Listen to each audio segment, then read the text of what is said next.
All right, welcome to this example where we're going to take a look at how to find the missing side of a right angle triangle using Pythagorean theorem. So when we're taking a look at this question right here, first thing we'll notice that it is a right angle triangle due to the fact that there's that little square in the corner right beside the R. That tells us it is right angle, so we can use Pythagorean theorem in order to solve for a side length. Now, we're going to use this formula, a squared plus b squared equals c squared. Maybe you've had a chance to see it proved, maybe you haven't.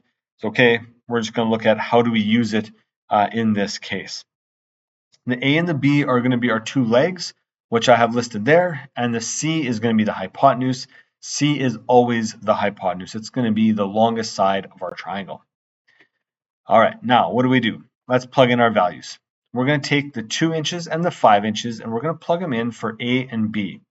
Now, A and B are interchangeable, meaning that we can swap the sides if we really want to. It doesn't matter the order we put them into. We could do 5 and 2 or 2 and 5. Does not matter. You'll still get the same hypotenuse here. All right, now we square both pieces. So 2 squared and 5 squared become 4 and 25. Now I have units squared in there because we are dealing with units, and in the technicality, we need to make sure we have that. But when you're working through it, just use the numbers. You don't need to worry about the units in there. When we add them together, we get 29 squared. Therefore, we know that c squared is equal to 29 inches squared. And that is now our answer. But we are looking for just c. We're not looking for c squared. So therefore, we have to take the square root of c squared, which means we also have to take the square root of 29.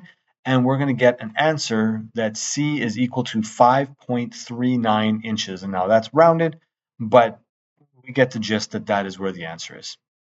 When you are finding your answer, be sure to square root it at the end. You can use your calculators for that. You do not need to estimate, but that should hopefully help you come up with the answer to the hypotenuse of a right-angled triangle. Thank you for watching.